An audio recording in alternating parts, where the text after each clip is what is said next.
বিশ্ব রাজনীতির মানচিত্রে এখন এক অদ্ভুত অস্থির সময় চলছে। একদিকে ইউক্রেন যুদ্ধ, অন্যদিকে মধ্যপ্রাচ্যের সামরিক উত্তেজনা। চীন, আমেরিকা, রাশিয়া প্রত্যেক দেশই নিজেদের সামরিক শক্তি আর আধুনিক করে তুলতে চাইছে, তাতেই চালাচ্ছে মরিয়া প্রচেষ্টা। আর সেই প্রতিযোগিতার কেন্দ্রবিন্দুতে এখন উঠে এসেছে ক্ষেপণাস্ত্র প্রযুক্তি। বিশেষ করে এমন প্রযুক্তি যা কয়েক মিনিটের মধ্যে হাজার হাজার কিলোমিটার দূরে থাকা লক্ষ্যবস্তুকে ধ্বংস করে দিতে পারে। আর এই পরিস্থিতিতে ভারতের সামরিক শক্তি নিয়ে আন্তর্জাতিক মহলে নতুন করে আলোচনা শুরু হয়েছে। কারণ সম্প্রতি ভারতের অত্যাধুনিক অগ্নি-5 ক্ষেপণাস্ত্র এবং তার MIRV প্রযুক্তি নিয়ে সৃষ্টি হয়েছে ব্যাপক কৌতূহল। সামরিক বিশেষজ্ঞদের মতে এই প্রযুক্তি শুধু ভারতের প্রতিরক্ষা শক্তিকেই বাড়ায়নি, বরং গোটা এশিয়ার কৌশলগত ভারসাম্যেও বড় পরিবর্তনের ইঙ্গিত দিয়েছে। ভারতের অগ্নি সিরিজের ক্ষেপণাস্ত্র বহু দিন ধরে দেশের কৌশলগত প্রতিরক্ষা ব্যবস্থার অন্যতম প্রধান অংশ, কিন্তু অগ্নি-5কে ঘিরে আগ্রহ যেন একটু আলাদাই।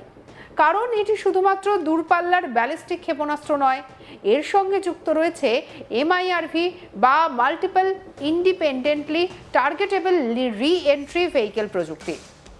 সহজ ভাষায় বলতে গেলে একটি মাত্র ক্ষেপণাস্ত্র থেকেই একসঙ্গে একাধিক ওয়ারহেড আলাদা আলাদা লক্ষ্যবস্তুতে আঘাত হানতে পারে। আর এখানেই বদলে যাচ্ছে গোটা হিসেবটা।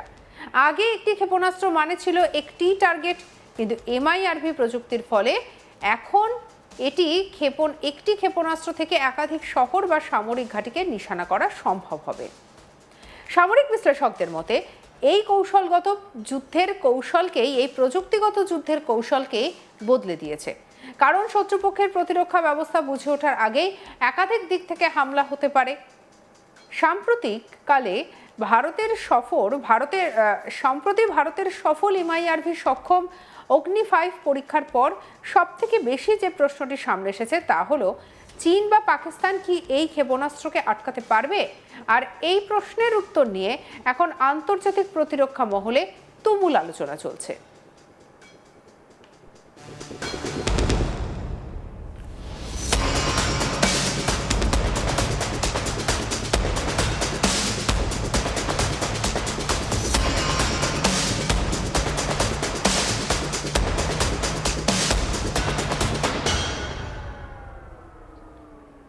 বিশেষজ্ঞদের একাংশের মতে বর্তমান পরিস্থিতি চীন বা পাকিস্তানের পক্ষে এই ধরনের হামলা পুরোপুরি প্রতিরোধ করা অত্যন্ত কঠিন।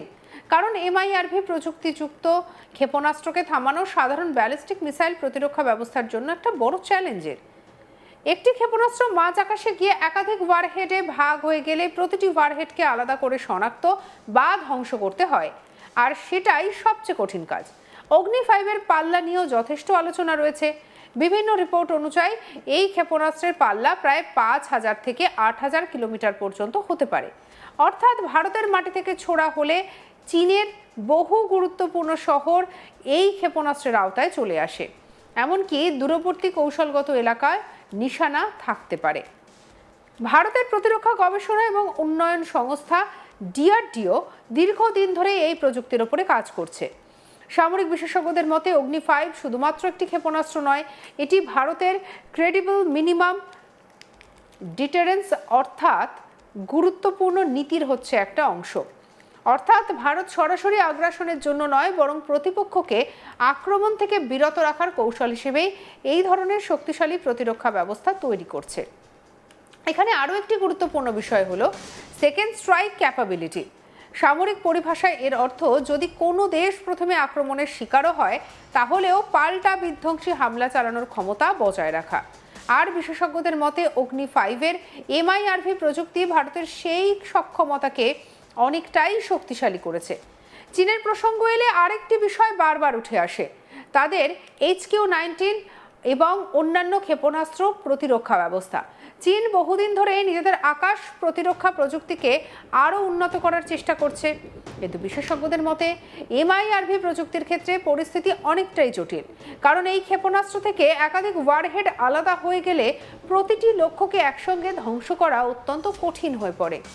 পাকিস্তানের ক্ষেত্রেও একই ধরনের চ্যালেঞ্জ রয়েছে। পাকিস্তানের কাছে কিছু ব্যালিস্টিক মিসাইল প্রতিরক্ষা ব্যবস্থা থাকলেও ভারতের এই ধরনের প্রযুক্তির সামনে তা কতটা কার্যকর হবে তা নিয়ে প্রশ্ন রয়েছে। সামরিক বিশেষজ্ঞদের মতে পাকিস্তানের প্রতিরক্ষা অবকাঠামো মূলত স্বল্প এবং মাঝারি পাল্লার হুমকি মোকাবিলার জন্য তৈরি, কিন্তু MIRV সক্ষম দূরপাল্লার ক্ষেপণাস্ত্রের বিরুদ্ধে কার্যকর প্রতিরোধ গড়ে তোলা অনেক কঠিন।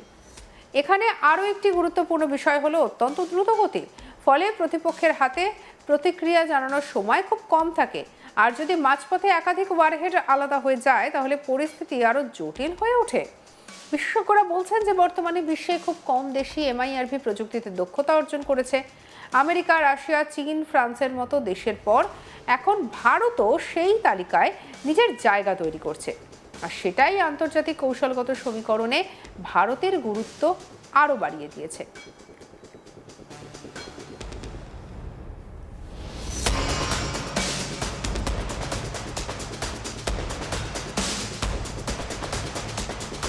সম্প্রতি ভারত যে পরীক্ষাটি করেছে সেটিকে অনেকেই ভারতের প্রতিরক্ষা ক্ষেত্রে গেম চেঞ্জার বলে উল্লেখ করেছেন, কারণ এর ফলে শুধু সামরিক শক্তি নয়, আন্তর্জাতিক কূটনৈতিক অবস্থানও আরও শক্তিশালী হতে পারে।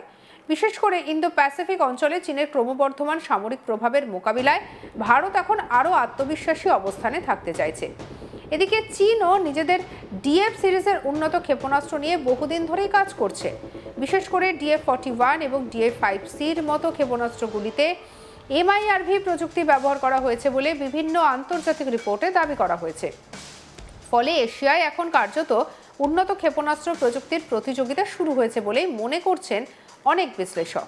তবে ভারতের অবস্থান একটু আলাদা বলেই মনে করা হচ্ছে, কারণ ভারত এখনো নো ফার্স্ট ইউজ নীতি অনুসরণ করছে, অর্থাৎ ভারত প্রথমে পারমাণবিক হামলা করবে না, কিন্তু আক্রান্ত হলে পাল্টা জবাব দেবে, আর সেই পাল্টা জবাব যাতে ভয়ঙ্কর এবং নির্ভুল হয় তার জন্যই এই ধরনের প্রযুক্তি গুরুত্বপূর্ণ বলে মনে করছেন বিশেষজ্ঞরা। অগ্নি 5 নিয়ে আরও একটি গুরুত্বপূর্ণ দিক হলো এর মোবাইল লঞ্চ ক্ষমতা, অর্থাৎ এটি নির্দিষ্ট স্থানে স্থায়ীভাবে রাখা বাধ্যতামূলক নয়, ফলে যুদ্ধ পরিস্থিতিতে সহজে লুকিয়ে রাখা এবং দ্রুত স্থান পরিবর্তন করা সম্ভব। এতে শত্রুপক্ষের পক্ষে আগেভাগে ধ্বংস করা আরও কঠিন হয়ে পড়ে। বিশেষজ্ঞদের মতে আগামী দিনে ভারতের ইন্টিগ্রেটেড রকেট ফোর্স বা সমন্বিত রকেট বাহিনী গঠনের পরিকল্পনাও এই কৌশলের অংশ হতে পারে। বিভিন্ন ধরনের দূরপাল্লার ক্ষেপণাস্ত্রকে একত্রিত করে আরও সমন্বিত প্রতিরক্ষা ব্যবস্থা গড়ে তোলার দিকেই এগোচ্ছে ভারত।